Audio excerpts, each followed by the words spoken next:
عید الفطر ہے۔ اللہ تبارک و تعالیٰ کی طرف سے بندوں کے لیے آج انعام کا دن ہے۔ رمضان المبارک میں جس قدر عبادتیں، ریاضتیں، ذکر، تلاوت، تسبیح، تراویح آپ نے ادا کیے ہیں، ان سب کی اجرت کا آج دن ہے۔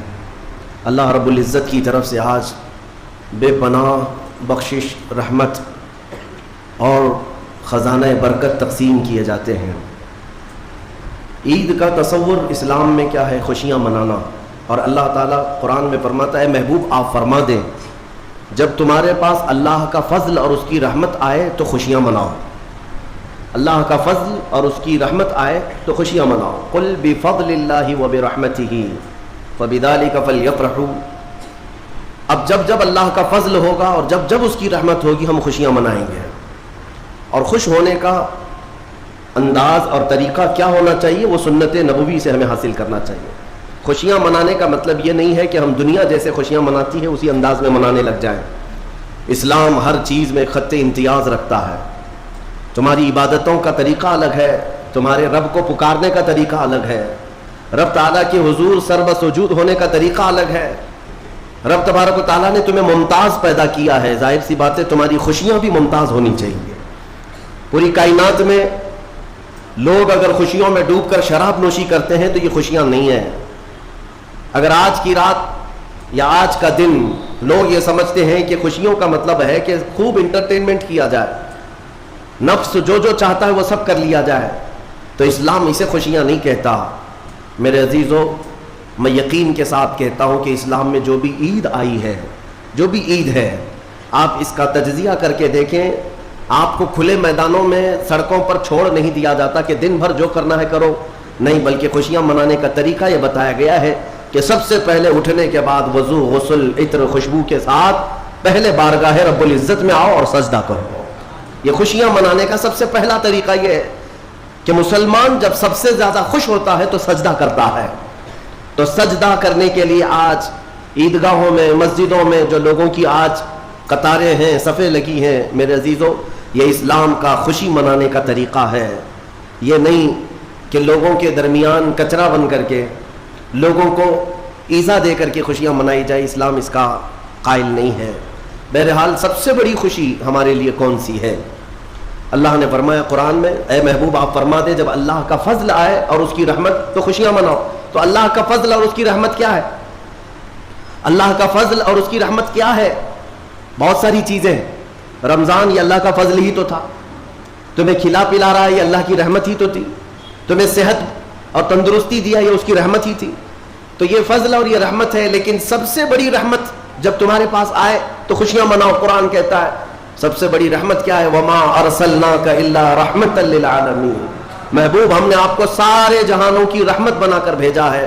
پتہ یہ چلا کہ کائنات کی سب سے بڑی رحمت مصطفیٰ کریم کی ذات پاک ہے، اور جب وہ آئیں تو سب سے بڑی خوشی کا دن ہوتا ہے۔ اسی لیے کہا ہے کہ دونوں عیدوں سے افضل ہے عید میلاد رسول، چاہے عید الفطر ہو یا بقرعید ہو، عید الاضحیٰ ہو، یہ دونوں عیدوں سے افضل ہے عید میلاد رسول۔ اس کی وجہ یہ ہے کہ ہمیں نہ عید الفطر معلوم ہوتی نہ عید الاضحیٰ معلوم ہوتی، یہ سب معلوم ہوئی ہے اگر تو آمنہ کے لال کے صدقے میں معلوم ہے۔ ہاں، ہمیں رمضان پتہ چلا ہے، عید پتہ چلی ہے، تو کس کی بدولت؟ اگر مصطفیٰ کریم صلی اللہ علیہ وسلم نہ آتے، نہ بتاتے، تو کون سے رمضان کا تصور تھا، کون سی عید پتہ چلتی؟ اسی لیے حاصل کلام تو یہ ہے میرے عزیزو، وہ جو نہ تھے تو کچھ نہ تھا، وہ جو نہ ہو تو کچھ نہ ہو، جان ہے وہ جہان کی اور جان ہے تو جہان ہے۔ آج عید اگر منانا بھی ہے تو میں یہ ضرور کہوں گا کہ آج عید پڑھنے کے بعد، نماز پڑھنے کے بعد سب سے پہلا کام جو آپ کرتے ہیں وہ کیا ہے؟ سب سے پہلا کام آپ یہ کرتے ہیں اپنے ماں باپ، اپنے رشتہ داروں سے ملاقات، اور گھر جلدی بھاگ کر کے جاتے ہیں کہ اپنے بڑوں سے ملاقات کرنا ہے۔ آج مصافحہ معانقہ کا دن ہے۔ آپ کو اپنے ماں باپ جس قدر یاد رہتے ہیں، میرے عزیزو، اس رسول کو آج ہرگز فراموش نہ کرو جو اپنے رات کی تنہائیوں میں تمہیں امتی امتی کہہ کر یاد کیا کرتے تھے۔ آج ان کا دن ہے، آج اس رسول پاک کا دن ہے۔ سورج کے ڈوبنے سے پہلے تک کثرت سے میرے آقا کی بارگاہ میں بیٹھ کر درود بھیجو اور عرض کرو کہ آقا آج میری خوشی کا دن ہے، میں اپنے ماں، اپنے باپ، اپنے بھائی، اپنے بہن، سب سے زیادہ اگر دنیا میں کسی سے پیار کرتا ہوں تو وہ آپ کی ذات مبارکہ ہے۔ رسول پاک صلی اللہ تعالیٰ علیہ وسلم کو یاد کرنا آج کی عید کے دن کا ایک بہت ہی بڑا حصہ ہے مومنوں. باقی میں دوسروں کے بارے میں نہیں کہہ سکتا جن لوگوں نے آج کی عید کو جوا کا اڈا بنا لیا ہو, شراب پینے کا ذریعہ بنا لیا ہو, سینما تھیٹر پہ جا کر کے عیش کرنے کا ذریعہ سمجھا ہو. میں سمجھتا ہوں کہ ان کے اندر روح اسلام نہیں آئی. اگر اسلام کی روح ہوتی, اگر ایمان ان کے قلب میں بشاشت پیدا کر چکا ہوتا تو ہرگز وہ ایسی جگہ قدم بھی نہیں رکھتے. اے میرے عزیزوں, آج مصطفیٰ کریم صلی اللہ علیہ وسلم کے سچے غلام بن کر کے دکھانے کا بھی دن ہے. آج دنیا تمہیں دیکھ رہی ہے, آج پوری دنیا دیکھ بھی رہی ہے اور ڈر بھی رہی ہے کہ یہ باہر نکلے ہیں, آج کیا ہونے والا ہے. میرے عزیزوں, تمہارے پاس سب سے بہترین میسج دینے کا وقت یہ ہے کہ رسول کریم صلی اللہ تعالیٰ علیہ وسلم کے غلام ان کی سنتوں میں ملبوس اپنے گھروں سے آج نکلے ہیں اور پوری دنیا میں حضور کی سنتیں عام کر کے رہیں گے اور حضور پاک صلی اللہ علیہ وسلم کے اخلاق کو پھیلا کر رہیں گے. آج تمہارے ذریعے سے حضور اکرم صلی اللہ علیہ وسلم کے اخلاق عام ہونی چاہیے. نان مسلم ہو, غیر مسلم ہو, کوئی بھی اگر اس کے ساتھ تمہارے مدد کا جذبہ آیا, کم سے کم اس کے دل میں یہ خیال تو آئے گا کہ یہ نوجوان کیوں میرے ساتھ اچھائی کر رہا ہے. اس وقت تم یہ بتا سکتے ہو یہ میرا اپنا عمل نہیں, یہ میرے آقا کا عمل ہے.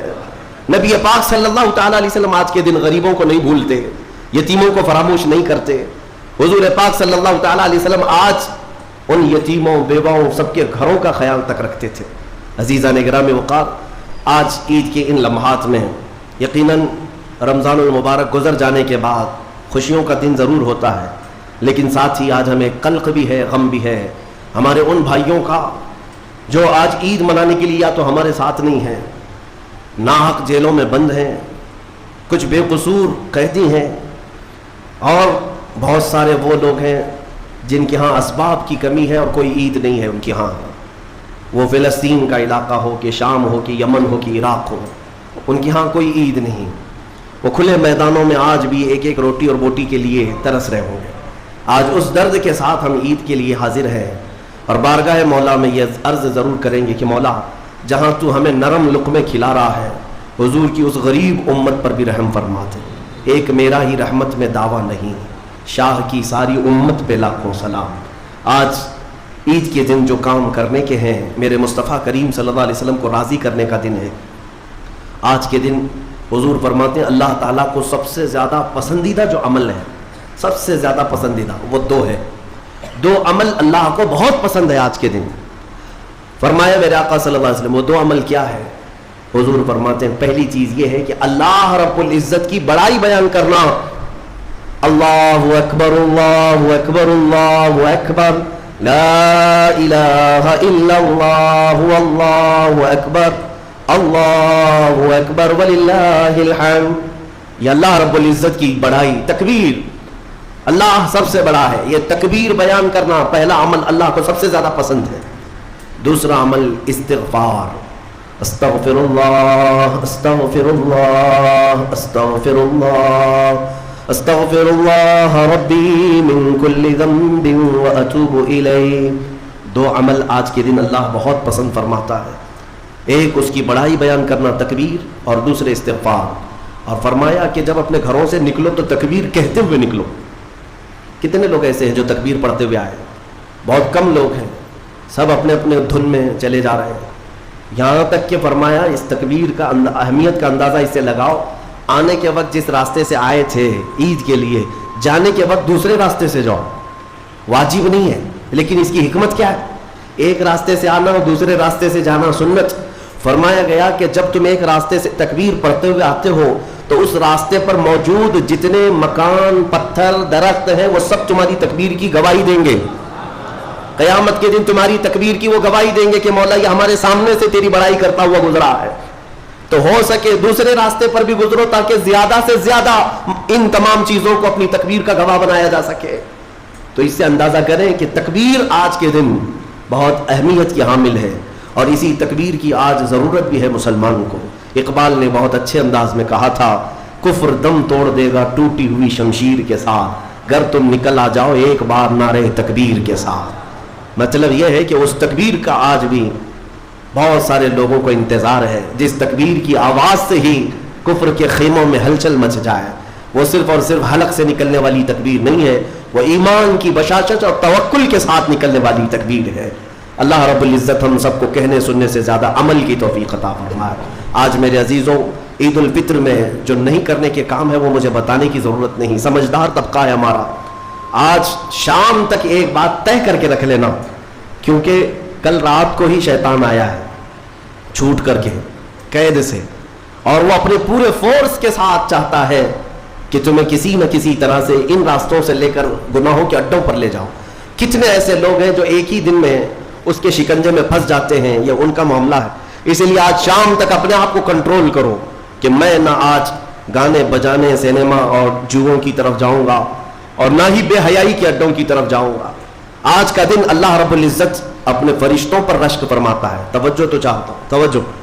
عید کے دن جب بندے سجدے میں گرتے ہیں, عیدگاہ ہو کہ مسجدیں ہو, جیسے ہی تم عید کے دن سجدے میں چلے جاتے ہو, یہ لمحہ کون سا ہے جانتے ہیں آپ؟ یہ لمحہ کون سا ہے؟ جس دن دنیا پوری, آپ بھی رمضان بھر سجدے میں گئے ہوں گے, عبادتیں کر کے بھیک کیا مانگتے تھے؟ اللہ تو راضی ہو جا. ہم یہاں مانگ رہے تھے, لیکن عید کے دن کے سجدے کے بارے میں فرمایا گیا جیسے ہی امت سجدے میں جاتی ہے, مولا سارے فرشتوں میں اعلان فرماتا ہے, فرشتوں آؤ دیکھو میرے بندے, میں ان سب سے راضی ہوں اور ان سب پر مجھے رشک آتا ہے. آج دنیا خوشیوں میں ڈوب کر کے عیاشی کرنا چاہتی ہے, لیکن میرے یہ بندے ہیں جو دنیا کو ترک کر کے میری بارگاہ میں سجدہ ریز ہیں. آج مولا رب العزت رشک فرماتا ہے فرشتوں پر. اس لیے میرے عزیزوں, نہایت ہی اخلاص کے ساتھ, اطمینان کے ساتھ, اور اللہ رب العزت کی بارگاہ میں اپنے آپ کو خود سپرد کر کے عید کی نماز ادا کریں, اور امید ہے کہ یہ عید ہماری ایک انقلاب لائے گی انشاءاللہ. جو حالات آج پیدا ہو چکے ہیں, میں اس کے لیے بھی گزارشتاً یعنی معروضتاً یہ عرض کروں گا کہ آپ امن و امان کو برقرار رکھیں, امن و امان کو برقرار رکھیں, یہ بہت ضروری چیز ہے. مجھے افسوس ہے یہاں کے بھی حالات اور پورے ہندوستان کے بھی حالات جس طرح سے اپنائے جا رہے. یہودیوں کی ایک بڑی سازش تھی خلافت عثمانیہ کے زمانے میں. وہ کیا کرتے تھے کہ مسلمانوں کو بھڑکانے کے لیے, ورغلانے کے لیے کچھ ان کی مقدس چیزوں کی توہین کرتے تھے کسی ایک کے ذریعے سے, اور جب مسلمان بھڑک جاتے, باہر آتے, تو پھر ان کے بیچ میں یہ یہودی بھی داخل ہوتے تھے, باضابطہ یہ طریقہ اپناتے تھے, اور پھر مسلمانوں میں آپس میں لڑا دیتے تھے. اس کے بعد وہاں سے خلافت کے خلاف اعلانات بھی کرتے تھے, اس میں یہودی داخل ہوتے تھے. تو اس طرح بھیڑ جمع کر کے باہر ورغلانا, لوگوں کو اکسانا, یہ ان کا کام تھا تاکہ زیادہ سے زیادہ مسلمانوں کا نقصان ہو سکے. اسی لیے میں چاہتا ہوں کہ اپنے غم و غصے کا اظہار صرف بھیڑ سے نہیں ہوتا, جس میں اعلیٰ حضرت فاضل بریلوی رضی اللہ تعالیٰ عنہ نے بھی ارشاد فرمایا کہ مسلمانوں کو اس طرح سے کھلے طور پر کسی چیز پر جمع کر لینا جس سے خطرات لاحق ہوں ناجائز ہے. آپ ان چیزوں کا بہت خیال رکھیں کہ دشمن طاقتیں آج یہی چاہتی ہیں کہ تمہیں اکسا کر, ورغلا کر تمہارا زیادہ سے زیادہ نقصان کر سکیں. پچھلے 2 سال کا عرصہ گزر گیا, بنگلور میں بھی ایک حادثہ ہوا تھا, وائلنس ہوا تھا غالباً رمضان کے موقع پر ہی. 125 کے قریب نوجوان 2 سال سے ابھی تک جیلوں میں بند ہیں. کچھ چھوٹ گئے, کچھ ابھی تک باقی. اس میں کئی سافٹ ویئر انجینئر ہیں اندر بیٹھے ہوئے ہیں. تو یہ سب حالات دل کو دہلا دیتے ہیں. آپ امن و امان کو برقرار رکھیں, اور جب تک اپنے بڑوں اور بزرگوں کی طرف سے کوئی بات نہ آئے, آپ کوئی بھی چیز اپنے ہاتھ میں نہ لیں. اور اللہ کریم ہم سب کو ماحول میں امن و امان برقرار رکھنے کی توفیق عطا فرمائے, اور ظالموں کے شر سے مولا ہماری حفاظت فرمائے. جس طرح برے منصوبے تمہارے متعلق بنائے جا رہے ہیں, کریم خدا کی بارگاہ میں دعا ہے کہ مولا ان تمام منصوبوں کو تو خاک میں ملا دے. تیرے حبیب پاک صلی اللہ علیہ وسلم کی اس بھولی بھالی امت کو صحیح قیادت عطا فرما دے. رب العالمین, آج کے عید کے دن جب تو سب کو نواز رہا ہے, تو اس غریب امت کو مولا تو رحم و کرم سے نواز دے. تیرے حبیب پاک صلی اللہ تعالیٰ علیہ وسلم کا سچا عشق اس پوری امت کو عطا فرما دے. وصلی اللہ تعالیٰ علی خیر خلق محمد وآلہ واصحابہ اجمعین, وآخر دعوانا الحمد للہ رب العالمین. کھڑے ہو کر کے صفیں درست کر لیں.